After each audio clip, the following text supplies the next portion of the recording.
আল্লাহ রাব্বুল আলামিন বলেন, ইন্নাল্লাযীনা ক্বালু রাব্বুনাল্লাহ, অবশ্যই যারা বলে আমাদের রব হচ্ছে আল্লাহ, সুম্মা ইসতাকামু, এবং এই কথার উপরে ইস্তেকামত থাকে তথা অটল থাকে, আমাদের রব হচ্ছে একজন আল্লাহ, এই কথার উপরে ইস্তেকামত থাকার অর্থ হচ্ছে 6টা। জোরে বলুন কয়টা?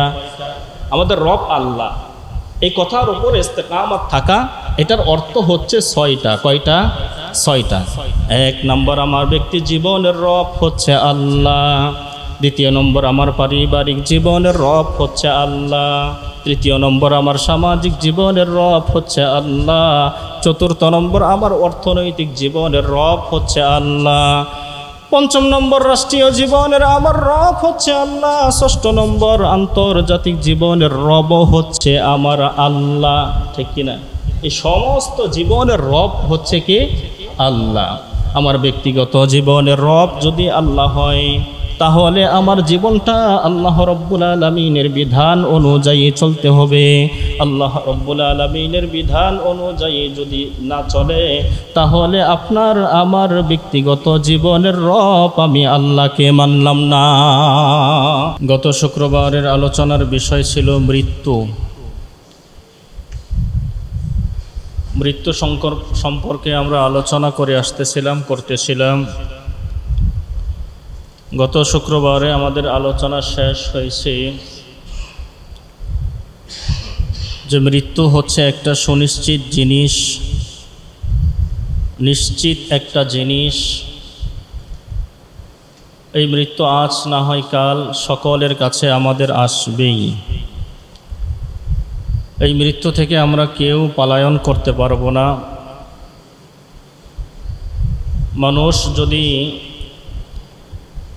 জাহান্নাম থেকে বাঁচার চেষ্টা করে, দুনিয়াতে থাকা অবস্থায় বাঁচতে পারবে।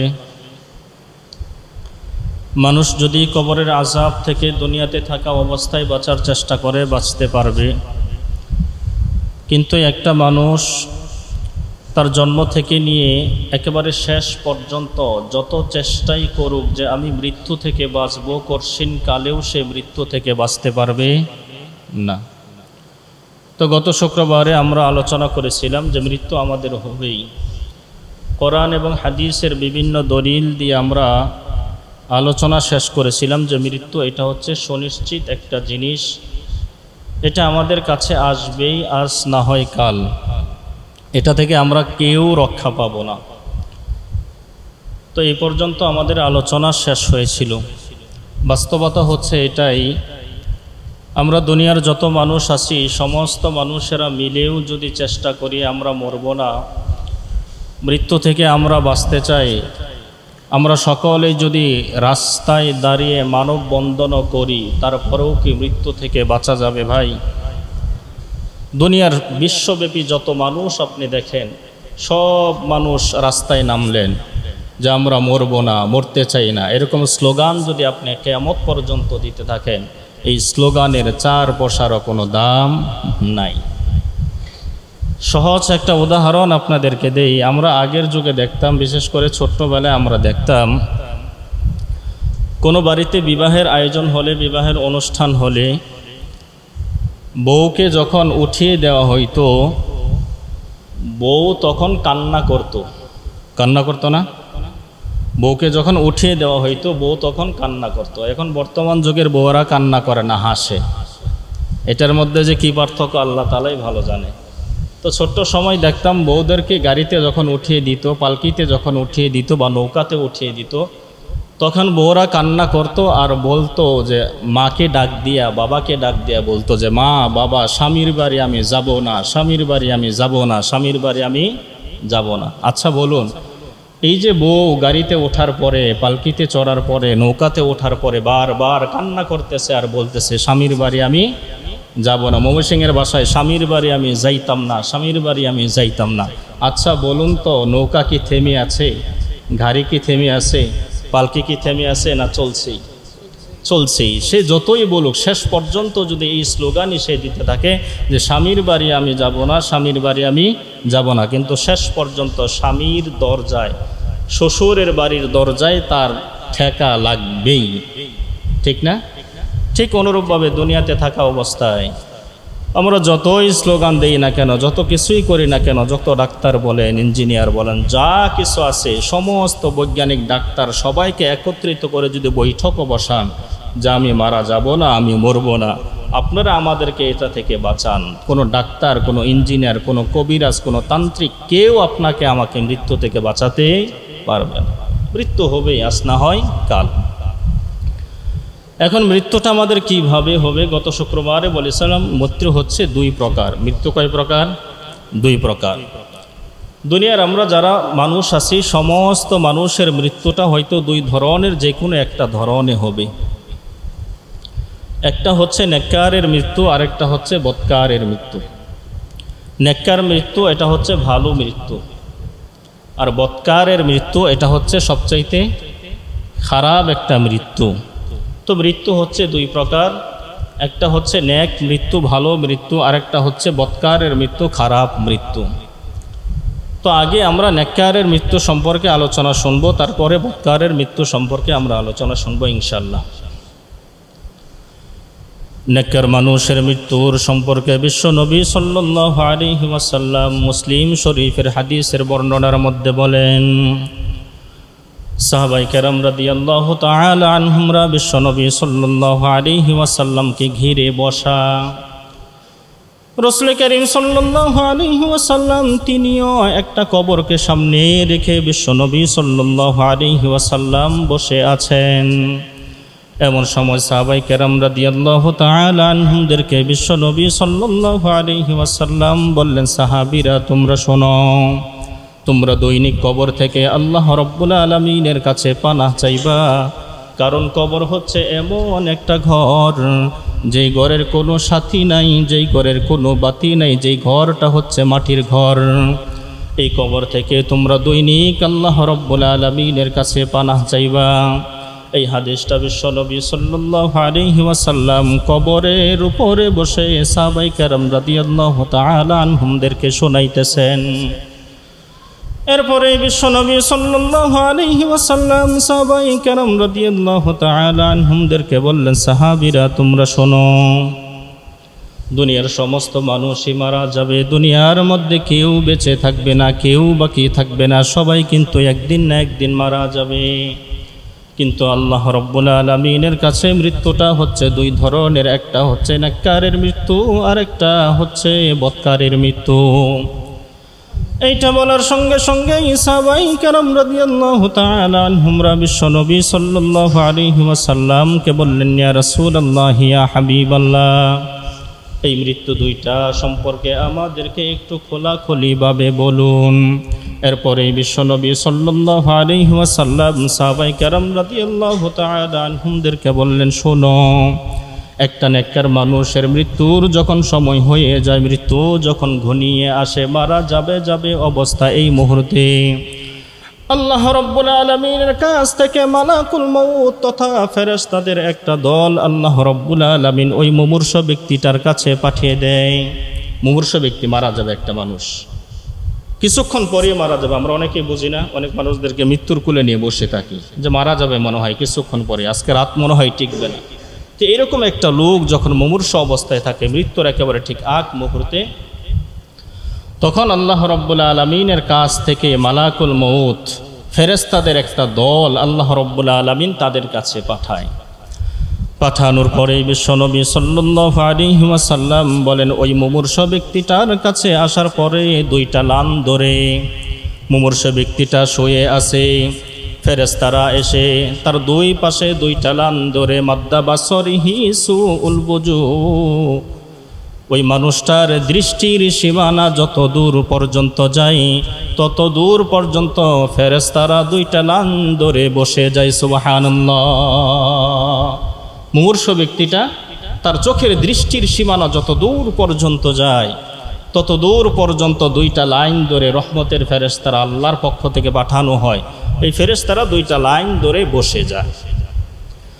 বসে যাওয়ার পরে একজন ফেরেশতা ওই মুমূর্ষ ব্যক্তিটার একেবারে মাথার কাছাকাছি আইসা বসে। বসার পরে ওই ফেরেশতারা মুমূর্ষ ব্যক্তিটাকে উদ্দেশ্য করে বলে, ইয়া আইয়ুহান নাফসুল হামিদা, হে প্রশংসনীয় আত্মা, উখরুজি আন রাদিন, তুমি তোমার রবের সন্তুষ্টির জন্য বের হয়ে যাও। সুবহানাল্লাহ। ফেরেশতারা কি বলে যে হে প্রশংসনীয় পবিত্র আত্মা, তুমি তোমার রবের সন্তুষ্টির জন্য বের হয়ে যাও। সুবহানাল্লাহ। ওই যে দুইটা লাইন ফেরেশতা, এই সমস্ত ফেরেশতাদের হাতের মধ্যে আল্লাহ রাব্বুল আলামিনের পক্ষ থেকে ফেরেশতারা এসে বসে না, এই সমস্ত ফেরেশতারা, যে সমস্ত ফেরেশতারা আল্লাহ রাব্বুল আলামিনের কাছ থেকে আসছে, এই সমস্ত ফেরেশতাদের হাতের মধ্যে আল্লাহ রাব্বুল আলামিনের পক্ষ থেকে জান্নাতি একটা সাদা কাপড় থাকে। সুবহানাল্লাহ। সব ফেরেশতারা জান্নাতি একটা সাদা কাপড় এইভাবে নিয়ে আইসা বইসা থাকে।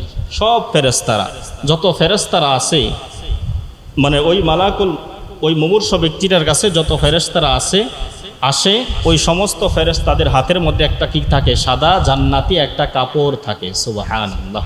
বুঝতে পারছেন? এই জান্নাতি কাপড় আনার উদ্দেশ্য কি? বিশ্বনবী সাল্লাল্লাহু আলাইহি ওয়াসাল্লাম হাদিসের মধ্যে বলেন, ওই যে নেককার মানুষের জানটাকে কবজ করা হয়, জানটাকে বের করে দেওয়ার সঙ্গে সঙ্গে ওই সমস্ত ফেরেশতারা ওই জান্নাতি সাদা কাপড়ের মধ্যে আত্মাটা রাখে। সুবহানাল্লাহ। ওই সাদা কাপড়ের মধ্যে ওই নেককার মানুষের আত্মাটা ফেরেশতারা সাদা কাপড়ের মধ্যে রাখে। রাখার পরে ফেরেশতারা জান্নাতের মধ্যে থেকে জান্নাতি একটা সুঘ্রাণ, হানুতুম মিন হানুতিন ইলাল জান্নাহ, জান্নাতের একটা সুঘ্রাণ ওই আত্মার মধ্যে লাগিয়ে দেওয়া হয়। ওই আত্মার মধ্যে লাগিয়ে দেওয়ার সঙ্গে সঙ্গে ওই নেককার মানুষের আত্মাটা পুরা ঘ্রাণে পুরা এলাকা মুখরিত হয়ে যায়। সুবহানাল্লাহ। ঘ্রাণে, আত্মার সুঘ্রাণে পুরা এলাকা তখন মুখরিত হয়ে যায়। সুবহানাল্লাহ।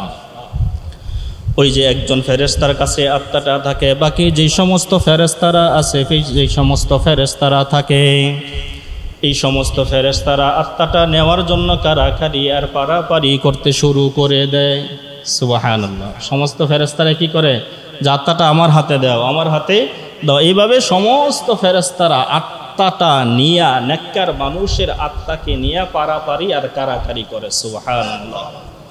আমার আপনার আত্মাটা যাতে এইরকম হয়, ঠিক না? আমার আপনার আত্মাটা নিয়ে যাতে ফেরেশতারা পারাপারি এবং কারাকারি করে, এটাই হচ্ছে আল্লাহ রাব্বুল আলামিনের কাছে আমাদের চাওয়া এবং পাওয়া। তো পারাপারি শেষ হয়ে যাওয়ার পরে একদল ফেরেশতারা আল্লাহ রাব্বুল আলামিনের কাছে আত্মাটা নিয়ে প্রথম আসমানের মধ্যে চলে যায়। প্রথম আসমানের মধ্যে চলে যাওয়ার সঙ্গে সঙ্গে আল্লাহ রাব্বুল আলামিনের পক্ষ থেকে জান্নাতের তথা আসমানের গেটটাকে খুলে দেওয়া হয়। গেটটা খুলে দেওয়ার সঙ্গে সঙ্গে আসমানের ফেরেশতারা বলে, ব্যাপার কি? তোমার হাতের মধ্যে এইটা কি? আর তোমার থেকেই মনে হয় এত সুঘ্রাণ আসতেছে, কারণটা কি? তখন মালাকুল মউত ফেরেশতা বলে, এটা হচ্ছে উমুক এলাকার ফুলান ইবনু ফুলান, উমুকের ছেলে উমুকের একটা আত্মা। এটা হচ্ছে নেককার মানুষের আত্মা, এই আত্মা থেকে সুঘ্রাণ আসতেছে। তখন প্রথম আসমানের ফেরেশতা ওই আত্মাটাকে নেওয়ার জন্য তিনিও কারাকারি শুরু করে। সুবহানাল্লাহ। তিনিও নিতে চায় যে এত সুন্দর আত্মা, এত প্রশংসনীয় আত্মা, নেককার আত্মা, পবিত্র আত্মাটা আমার হাতে দাও, কিন্তু দেয় না। এইভাবে দ্বিতীয় আসমানের মধ্যে চলে যায়, সেই জায়গার মধ্যেও একই অবস্থা। তৃতীয় আসমানের মধ্যে চলে যায়, সেই জায়গার মধ্যে একই অবস্থায়। এইভাবে ফেরেশতা যখন সপ্তম আসমানের উপরে চলে যায়, যাওয়ার সঙ্গে সঙ্গে আল্লাহ রাব্বুল আলামিনের পক্ষ থেকে ঘোষণা আসে, ফেরেশতারা থামো, আর এই আত্মাকে উপরে ওঠানোর দরকার নাই। উকতুবু কিতাব আবদি ফি ইল্লিয়িন, আমার এই নেককার বান্দার আত্মাটাকে ইল্লিয়িনের মধ্যে লিপিবদ্ধ করে দাও। সুবহানাল্লাহ। নেককার মানুষের আত্মাটা ইল্লিয়িনের মধ্যে আল্লাহ রাব্বুল আলামিনের পক্ষ থেকে ঘোষণা হওয়ার পরে ওই জায়গার মধ্যে দেওয়া হয়। আর ইল্লিয়িন হচ্ছে এমন একটা জায়গা, জান্নাতের একটা অংশ। ওই জায়গার মধ্যে আত্মাটা থাকে, জান্নাতের যত নাজ নিয়ামত আছে সমস্ত নাজ নিয়ামত ওই ইল্লিয়িনে থাকার পরে সে ভোগ করতে থাকে। সুবহানাল্লাহ। এখন আত্মা তো চলে গেল ইল্লিয়িনে, মানুষ মারা যাওয়ার পরে আমরা তাকে দাফন কাফন শুরু করি না?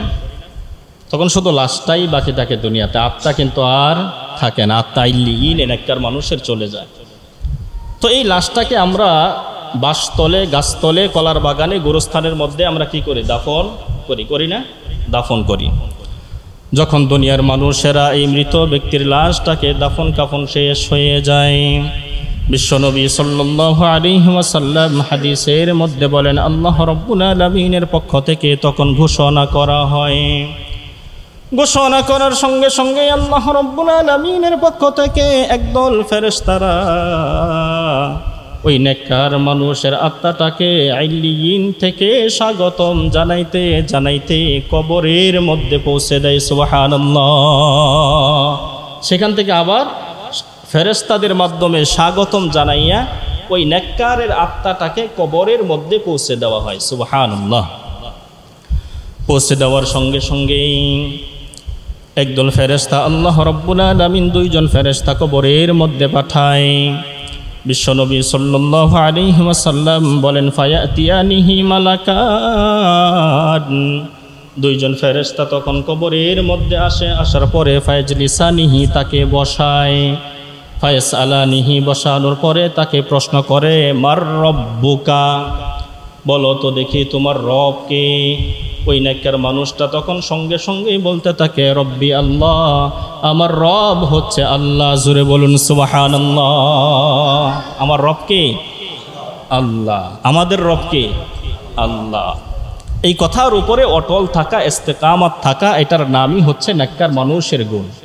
আমাদের সকলের জীবনের সমস্ত কিছুর রব একমাত্র একজন, তিনি হচ্ছে আল্লাহ।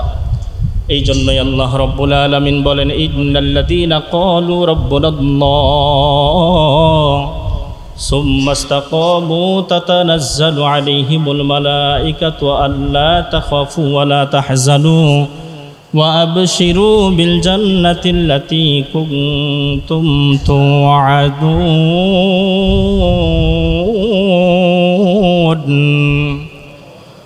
আল্লাহ রাব্বুল আলামিন বলেন, ইন্নাল্লাযীনা ক্বালু রাব্বুনাল্লাহ, অবশ্যই যারা বলে আমাদের রব হচ্ছে আল্লাহ, সুম্মা ইসতাকামু, এবং এই কথার উপরে ইস্তেকামাত থাকে তথা অটল থাকে, আমাদের রব হচ্ছে একজন আল্লাহ, এই কথার উপরে ইস্তেকামাত থাকার অর্থ হচ্ছে 6টা। জোরে বলুন কয়টা?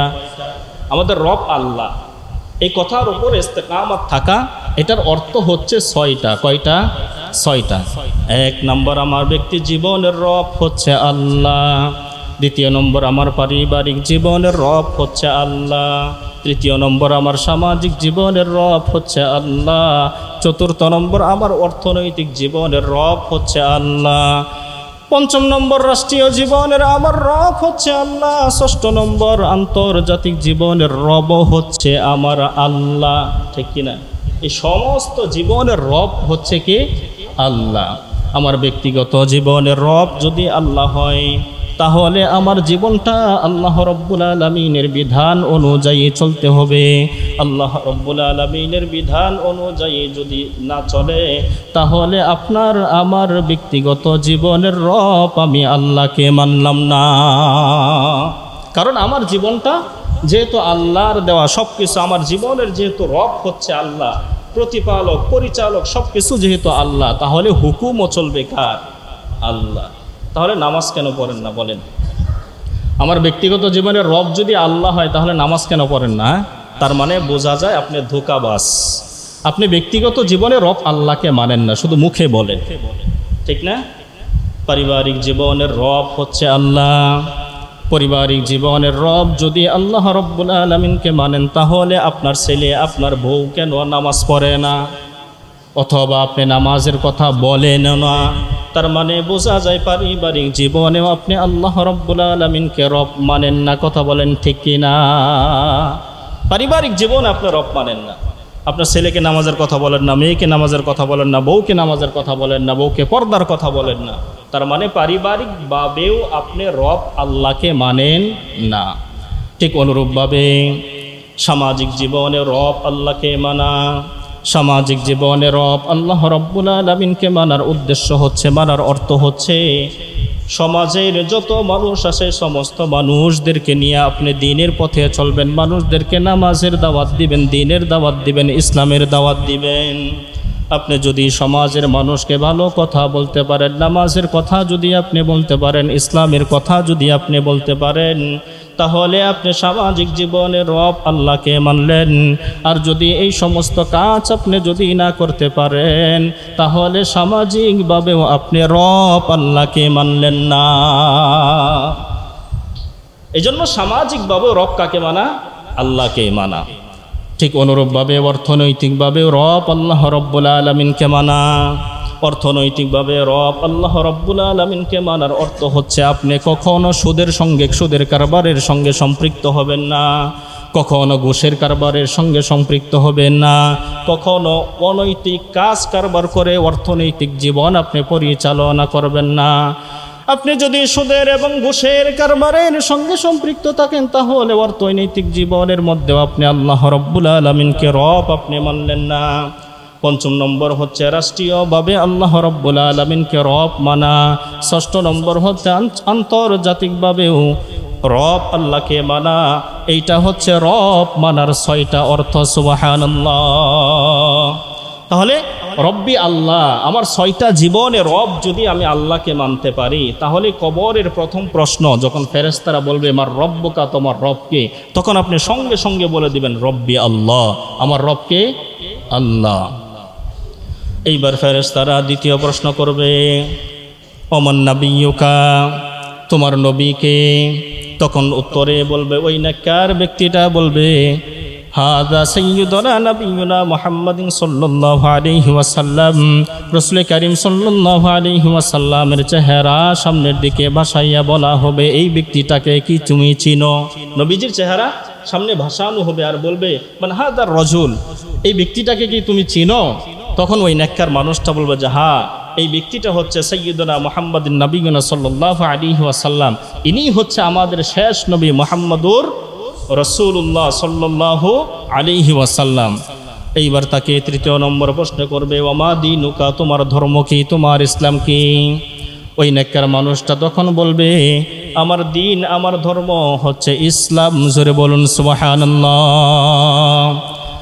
এই 3টা প্রশ্ন করার সঙ্গে সঙ্গেই, উত্তর দেওয়ার সঙ্গে সঙ্গেই আল্লাহ রব্বুল আলামিন ফেরেশতাদেরকে বলবে ও ফেরেশতারা তোমরা থামো।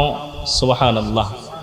আল্লাহ রব্বুল আলামিন ফেরেশতাদেরকে বলবে ও ফেরেশতারা তোমরা থামো, আমার বান্দা এতক্ষণ পর্যন্ত যত যা কিছু বলেছে আন সাদাকানি আবদি, আমার বান্দা সব কিছু সত্য বলেছে। সুবহানাল্লাহ।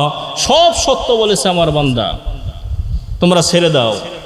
আমি আল্লাহ রব্বুল আলামিনের পক্ষ থেকে আমার বান্দাকে ঘোষণা দিয়া দাও, আমি আল্লাহ রব্বুল আলামিন আমার বান্দাকে জান্নাতের মেহমান হিসাবে ঘোষণা করলাম। সুবহানাল্লাহ।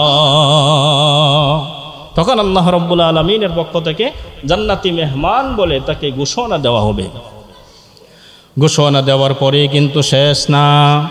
যারা এই মজলিসের মধ্যে বসছেন গভীর মনোযোগ দিয়ে শোনেন, ঘোষণা দেওয়ার পরে কিন্তু শেষ না। আল্লাহ রব্বুল আলামিনের পক্ষ থেকে তখন বলা হবে দুনিয়ার সমস্ত মানুষেরা যেহেতু পাতলা সাদা 3টা কাপড়ে আমার বান্দাকে দাফন করাইছে, সাদা পাতলা সেলাইবিহীন শুধু 3টা কাপড়ে যেহেতু আমার বান্দাকে তারা দাফন করাইছে, আমি আল্লাহ রব্বুল আলামিনের জান্নাতের পক্ষ থেকে তাদেরকে যাদের শরীরের মধ্যে জান্নাতি পোশাক তুমি পরিধান করিয়ে দাও। সুবহানাল্লাহ।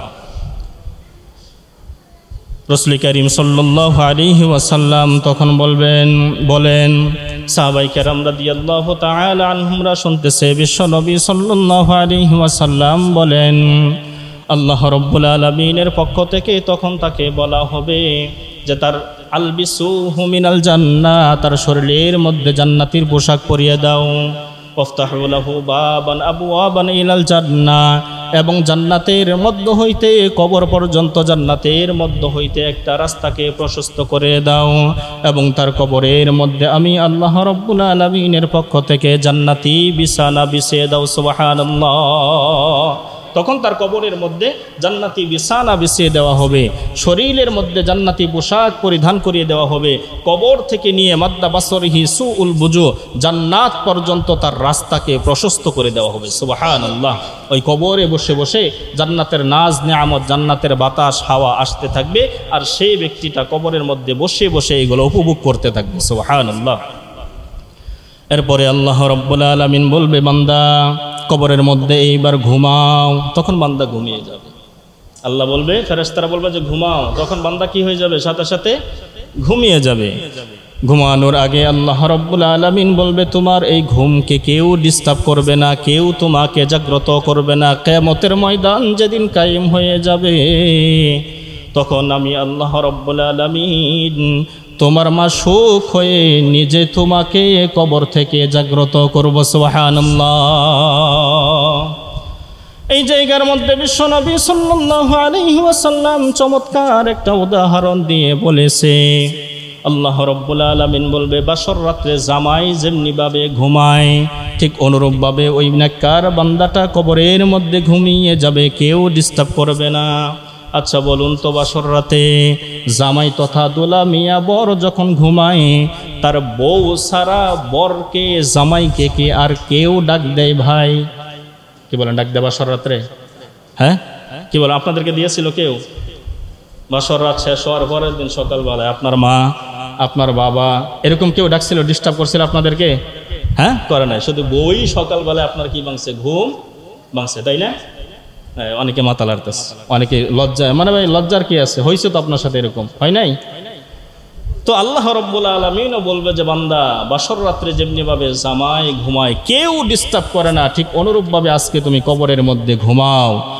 আমি আল্লাহ রাব্বুল আলামিন তোমার মাশউক হয়ে গেলাম। কিয়ামতের ময়দান কায়েম হয়ে যাওয়ার সঙ্গে সঙ্গে আমি আল্লাহ রাব্বুল আলামিন তোমাকে কবর থেকে জাগ্রত করব, আর কেউ তোমাকে কবরের মধ্যে ডিস্টার্ব করবে না। সুবহানাল্লাহ। তো নেককার বান্দা কিয়ামত পর্যন্ত এইভাবে ঘুমাইতে থাকবে। তো এটা তো গেল নেককারের অবস্থা। আমার আপনার মৃত্যুটা যেন নেককার মানুষের মৃত্যুর মতো হয়। কি বলেন? আল্লাহ রাব্বুল আলামিন কবুল করুন। আমরা সকলে পড়ি আমিন। আমরা সবাই চাই আমাদের মৃত্যুটা যেন ভালো হয়, আমাদের শেষটা যেন ভালো হয়, কিন্তু এটার জন্য আমরা কেউ চেষ্টা করি না, কেউ ফিকির করি না, কেউ চেষ্টা করি না, কেউ ফিকির করি না। আপনার আমার যদি নেককারের মৃত্যু না হয় কি অবস্থা হবে বলেন? যদি মৃত্যুটাই আমার আপনার ভালো না হয়, শেষটাই যদি আমার আপনার ভালো না হয়, কি লাভ বলেন? এই যে 60 বছর 70 বছর জিন্দিগি পাইলাম, জীবন পাইলাম, কোনো দাম আছে এই জীবনে? কোনো দাম নাই। তো এটা গেল নেককারের অবস্থা। এই জন্য আল্লাহ রাব্বুল আলামিনের কাছে বেশি বেশি দোয়া করবেন যে, আল্লাহ আমার শেষটা যেন ভালো হয়, আমার মৃত্যুটা যেন নেককার মানুষের মৃত্যুর মতো হয়, আমার মৃত্যুটা যেন ভালো হয়। আল্লাহর কাছে সব সময় দোয়াটা করবেন। এইটা তো গেল নেককার মানুষের মৃত্যুর কথা। এবার আসুন, বদকার মানুষের যখন মৃত্যু হয়, একজন পাপাচার মানুষের যখন মৃত্যুর সময় হয়, ওই বদকার মানুষের মৃত্যুর সময় হয়ে যাওয়ার সঙ্গে সঙ্গেই আল্লাহ রাব্বুল আলামিনের পক্ষ থেকে একদল ফেরেশতা আসে। ওই নেককার মানুষের মতো একদল ফেরেশতা আসার সঙ্গে সঙ্গেই ওই মুমূর্ষ ব্যক্তির দুই পাশে দুইটা লাইন ধরে বসে যায়। সুবহানাল্লাহ। ওই মুমূর্ষ ব্যক্তিটারও নেককারও যেরকম হয়েছে এরকমই দুইটা লাইন ধরে মুমূর্ষ ব্যক্তির পাশে বসে যাবে। নেককার মানুষের মৃত্যুর যখন হয়েছে, সমস্ত ফেরেশতাদের হাতের মধ্যে আল্লাহ রাব্বুল আলামিনের পক্ষ থেকে জান্নাতি একটা সাদা কাপড় ছিল। মনে আছে? জান্নাতি একটা সাদা কি ছিল? কাপড় ছিল।